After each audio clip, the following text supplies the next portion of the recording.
आज हम चैप्टर 9 का 5वां टॉपिक शुरू कर रहे हैं, आदर्श राज्य, जिसमें 5.1 है एक दैवीय प्रकाश।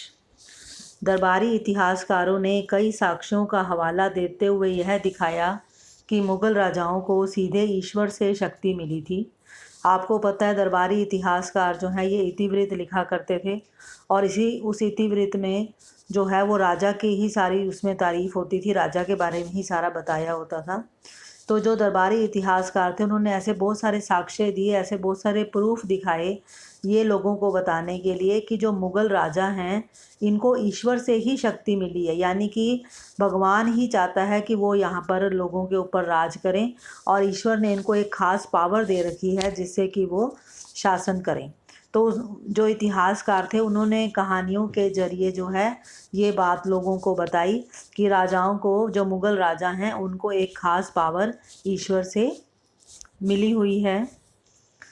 तो इसमें जो है एक दंत कथा वर्णित है जिसमें कि एक मंगोल की रानी है अलान कुआ, उसके बारे में बताया गया है कि वो जो अलान कुआ है जब ये आराम कर रही थी तो ये एक सूर्य की किरण के द्वारा गर्भवती हुई और जब इस तरह गर्भवती होने के बाद जो उसकी संतान हुई तो उस पर दैवीय प्रकाश का प्रभाव था, यानी एक उसको ईश्वर की तरफ से एक खास लाइट, खास प्रकाश, खास उसको एक शक्ति मिली थी उस संतान को।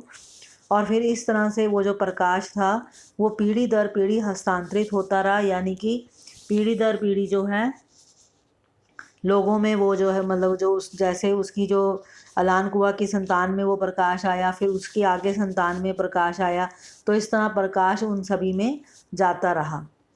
तो ये आपको फर्स्ट पैराग्राफ क्लियर हो गया कि इसमें इतिहासकार जो हैं वो लोगों को ये समझाना चाहते हैं कि ईश्वर ने एक ख़ास प्रकाश शक्ति जो है वो मुग़ल राजाओं को दी है।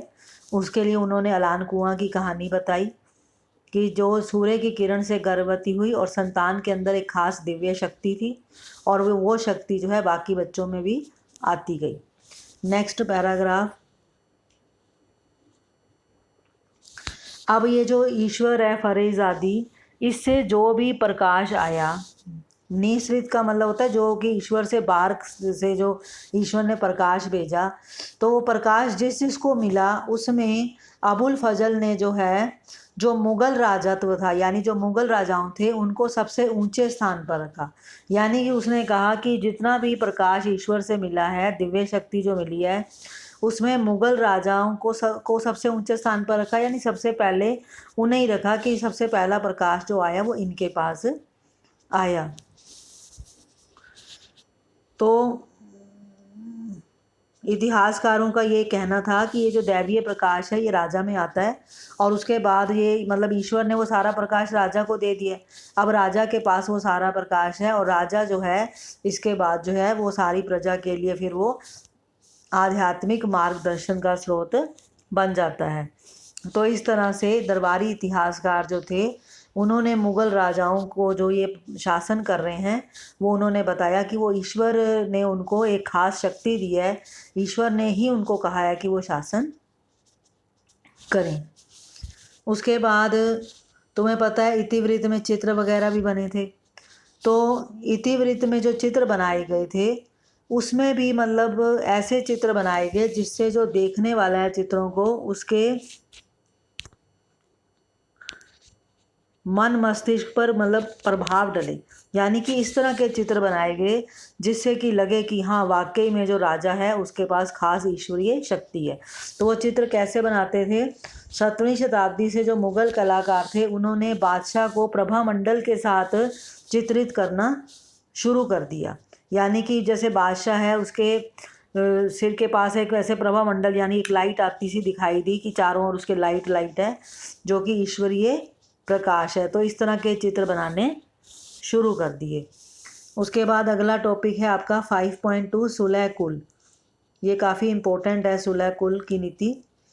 तो अभी आपने ये जो 5.1 पढ़ा है बेटा, इसमें कई बार एक क्वेश्चन आ जाता है कि भाई इतिहासकार मुग़लों के राजत्व सिद्धांत को किस प्रकार दिखाते हैं, यानी कि मुग़ल लोग जो शासन कर रहे हैं तो वो किस तरह से वो दिखाते हैं ये चीज़। तो इसमें आपने ये 5.1 का सारा लिखना है।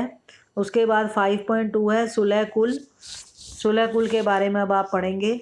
तो ये जो मुग़ल इतिवृत्त हैं, यानी ये जो इतिहास लिखा गया इतिहासकारों के द्वारा, उन्होंने क्या बताया कि मुग़ल के टाइम में जो साम्राज्य था वहाँ पे अलग अलग धर्मों के लोग रहते थे। हिंदू भी थे, जैन भी थे, जरतुश्ती भी थे, मुसलमान भी थे, सभी तरह के धर्मों के लोग मुग़ल साम्राज्य में थे। और राजा जो था, बादशाह, वो इन सभी समूहों से, सभी धार्मिक समूहों से ऊपर होता था और इनके बीच में मध्यस्थता करता था। मध्यस्थता का मतलब तो आपको पता ही है कि अगर अलग अलग धर्मों में कोई विवाद हो जाएगा तो वो बीच में उनकी मतलब सुलह कराएगा, जो भी है विवाद उनका ख़त्म करवाएगा। और जो बादशाह होता था वो ये भी सुनिश्चित करता था कि उसके साम्राज्य में न्याय और शांति बनी रहे। तो अबुल फजल जो है, अबुल फजल आपको पता है अकबर के टाइम में दरबारी इतिहासकार था और इसने अकबरनामा लिखी थी। तो इसने जो है सुलह कुल को बताया। तो सुलह कुल जो शब्द है ये अबुल फजल लेकर आया था इस शब्द को, और सुलह कुल के ब्रैकेट में लिखा हुआ है पूर्ण शांति, यानी कि सुलह कुल का अर्थ होता है पूर्ण शांति होना। तो इसमें कई बार सुलह कुल का अर्थ पूछा जाता है। तो सुलह कुल का अर्थ है पूर्ण शांति, जिसमें कि सभी धर्मों और मतों को अभिव्यक्ति की स्वतंत्रता थी। यानी कोई किसी भी धर्म का है, हिंदू है, मुसलमान है, जैनी है, कोई भी है, हर कोई अपना अपना धर्म का पालन कर सकता है, अपने विचारों को अभिव्यक्त वो कर सकता है। तो बादशाह ये कहता था कि हर कोई अपने धर्म को माने जो वो मानना चाहता है, लेकिन राजा की एक शर्त होती थी कि अपने धर्मों को सब मानो, लेकिन कोई भी अलग अलग धर्मों वाले आपस में नहीं लड़ेंगे। एक तो उसकी ये शर्त थी। दूसरी थी कि तुम अपना जो मर्जी धर्म मानो, लेकिन राज्य की जो सत्ता है उसको कोई भी क्षति नहीं पहुंचाएगा, हानि नहीं पहुंचाएगा। तो ये जो नीति है ये अकबर के टाइम में ये स्टार्ट हुई थी। तो इसलिए कई बार अकबर की सुलह कुल नीति क्या थी ये पूछ लिया जाता है। तो अकबर की सुलह कुल नीति का मतलब था पूर्ण शांति होना सभी धर्मों के लोगों के बीच में, और इस नीति में सभी धर्मों को, सभी मतों को अभिव्यक्ति की आज़ादी थी, लेकिन एक शर्त साथ में रखी हुई थी कि कोई भी राज्य सत्ता को हानि नहीं पहुंचाएगा और अलग अलग धर्मों के लोग आपस में नहीं लड़ेंगे। अब ये मुग़लों के अधीन जो हैं अभिजात वर्ग जो होता था, अभिजात वर्ग मतलब जो इसके अधिकारी वगैरह होते थे राजा के, ये भी मिश्रित किस्म के होते थे। यानी कि कोई ईरानी भी है इसमें, तुरानी, अफ़गानी, राजपूत, दखनी सभी लोग होते थे। और इन सब को जो पद मिलता था या पुरस्कार मिलता था वो पूरी तरह से राजा के प्रति इनकी सेवा और निष्ठा पर आधारित थे। यानी कि ऐसा नहीं होता था कि भाई वो धर्म के आधार पर वो उनको पद या पुरस्कार मिले, वो कितनी सेवा कर रहे हैं, उनकी क्या निष्ठा है राजा के प्रति, उसके ऊपर आधारित थे। अब अकबर ने इसके अलावा ये एक नंबर में कई बार आ जाता है 1563 में 1563 में तीर्थ यात्रा कर और 1564 में जजिया कर को समाप्त कर दिया था, क्योंकि यह दोनों कर जो हैं ये धार्मिक पक्षपात पर आधारित थे। तो अकबर ने ये दोनों कर समाप्त कर दिए। 1563 में तीर्थ यात्रा कर समाप्त किया और 1564 में जजिया कर को समाप्त किया। और ये जितने भी मुग़ल बादशाह थे इन्होंने उपासना स्थलों के निर्माण और रख रखाव के लिए अनुदान दिए। मतलब कोई भी उपासना स्थल है, उन्होंने ये नहीं सोचा कि सिर्फ मस्जिद ही बनेगी, कोई भी उपासना स्थल है उसको बनने में, उसके में रख रखाव के लिए उन्होंने पैसे दिए। यहाँ तक कि युद्ध के दौरान जब मंदिरों को नष्ट कर दिया जाता था तो बाद में उनकी मरम्मत के लिए भी वो अनुदान देते थे। हालांकि औरंगजेब के शासनकाल में जो गैर मुसलमान प्रजा थी उस पर जजिया फिर से लगा दिया गया था। तो अकबर ने इसको ख़त्म किया था, उसके बाद औरंगजेब ने इसको फिर से शुरू कर दिया था। तो 5.1 में जो क्वेश्चन बनता था वो आपको मैंने बता ही दिया है। 5.2 में क्वेश्चन ये बनता है आपका कि अकबर की सुलह कुल नीति क्या थी, या ये आ सकता है कि जो मुग़ल अभिजात वर्ग था उसमें कौन कौन से लोग थे, या इस तरह से आ सकता है कि 1563 और 1564 में अकबर ने कौन कौन से कर समाप्त किए। अब इसके बाद अगला टॉपिक है आपका 5.3 सामाजिक अनुबंध के रूप में न्यायपूर्ण प्रभु सत्ता। तो इसमें जो है अबुल फजल ने जो है बताया है कि भाई जो बादशाह है वो अपनी प्रजा के 4 सत्वों की रक्षा करता है। जीवन यानी कि जन, धन यानी कि माल, सम्मान, नामस और विश्वास, दीन। यानी कि बादशाह जो है अपने प्रजा की ये 4 चीज़ों की रक्षा करेगा, उसके जीवन की, उसकी जो धन है, उसकी जो संपत्ति है उसकी, उसका सम्मान और उसका विश्वास। और बदले में बादशाह को क्या चाहिए कि आज्ञा पालन, यानी कि प्रजा उसकी आज्ञा का पालन करे। और संसाधन में हिस्से की मांग, संसाधन में हिस्से की मांग मतलब कर के रूप में जो है राजा, प्रजा जो है वो राजा को मतलब कर के रूप में संसाधन में हिस्सा दे, यानी कि पैसा है या फसल है जो भी है इस तरह से संसाधन में भी हिस्सा देगी। तो इस तरह से आपका क्वेश्चन अब यहाँ पर ये बन जाता है कि बादशाह अपनी प्रजा के कौन से 4 सत्वों की रक्षा करता है।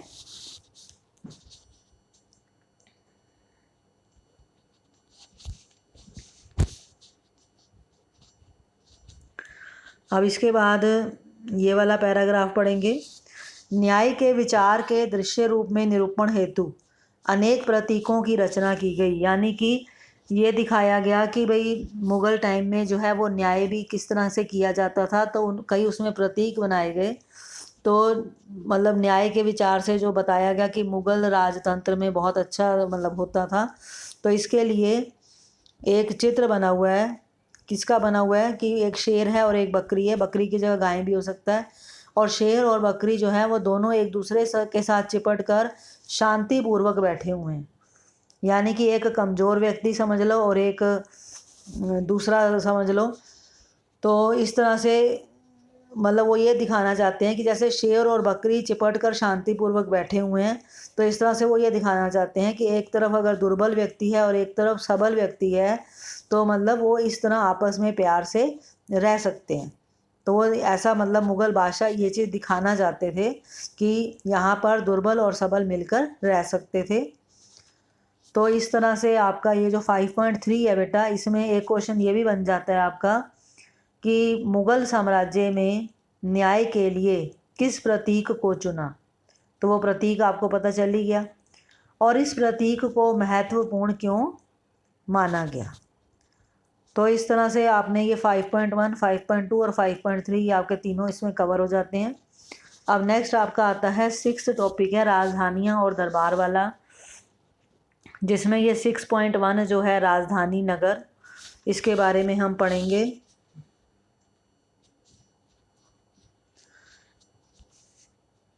मुग़ल साम्राज्य का हृदय स्थल उसका राजधानी नगर था, जहाँ दरबार लगता था। यानी कि मुग़ल साम्राज्य में जिसको भी राजधानी बनाया जाता था वो उसका हृदय माना जाता था, और दरबार भी वहीं लगेगा, ज़रूरी बात है, राजा भी वहीं रहेगा और सारे मेन काम वहीं से होंगे।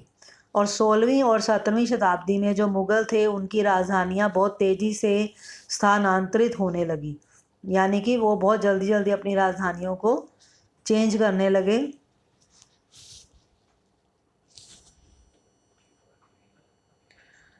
इसके बाद आगे लिखा हुआ है बाबर ने जो है कहाँ पर अपनी राजधानी बनाई थी, आगरा को उसने अपनी राजधानी बनाया।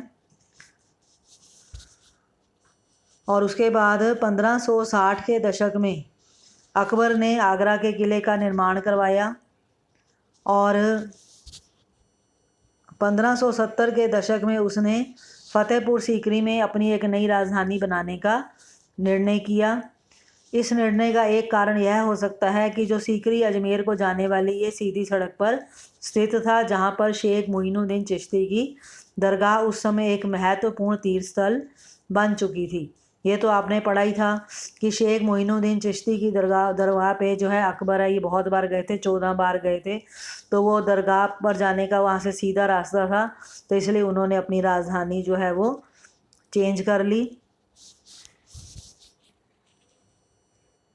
मुग़ल बादशाहों के चिश्ती सिलसिले के जो सूफ़ी होते थे उनके साथ घनिष्ठ संबंध बने, ये भी आप पढ़ चुके हो। और अकबर ने सीकरी में जुम्मा मस्जिद के बगल में ही शेख सलीम चिश्ती के लिए सफ़ेद संगमरमर का एक मकबरा बनाने का आदेश दिया। तो ये भी कई बार 1 नंबर में आ जाता है कि ये शेख सलीम चिश्ती के लिए जो सफ़ेद संगमरमर का मकबरा है वो किसने बनवाया था? तो ये अकबर ने बनवाया था। उसके बाद एक ये बुलंद दरवाज़ा जो है इसका भी निर्माण किया गया। तो ये बुलंद दरवाज़ा जो है इसका उद्देश्य था कि जो वहाँ पे जो लोग आए उनको मुग़ल विजय के बारे में पता चले। फिर 1585 में जो है उत्तर पश्चिम को और अधिक नियंत्रण में लाने के लिए जो राजधानी थी वो कहाँ चली गई?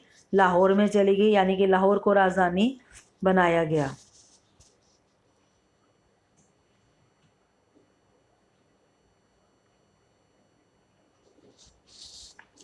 और जो शाहजहाँ थे इनको मतलब बहुत शौक़ था इमारत वगैरह बनाने का, तो इन्होंने जो है अपने इमारत निर्माण के शौक़ को पूरा करने के लिए जो है पर्याप्त धन इकट्ठा करा।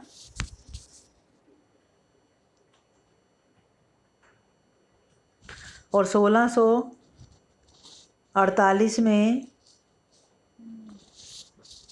दरबार सेना और राजसी ख़ानदान आगरा से नई निर्मित शाही राजधानी शाहजहाँबाद में चले गए।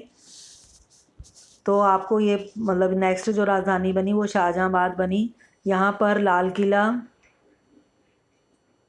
जामा मस्जिद और चांदनी चौक के बाज़ार वगैरह भी यहीं पर ही थे। तो इस तरह से आपने 6.1 में पढ़ा कि किस तरह से राजधानियाँ जो हैं वो चेंज होती रही।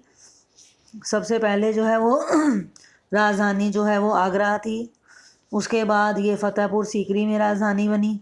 फ़तेहपुर सीकरी में क्यों बनी उसका कारण भी आपको पता होना चाहिए कि किस तरह से वहाँ से मतलब शेख मोइनुद्दीन चिश्ती की दरगाह के लिए सीधा रास्ता वहाँ से था। और उसके बाद ये 1585 में लाहौर राजधानी को क्यों बनाया गया ये भी आपको पता होना चाहिए कि उत्तर पश्चिम एरिया जो था उस पर ज़्यादा नियंत्रण करने के लिए। तो इस तरह से आपके इसमें जितने भी क्वेश्चंस बनते थे वो मैंने आपको बता दिए हैं। और अब हम नेक्स्ट पार्ट में अगला टॉपिक करेंगे।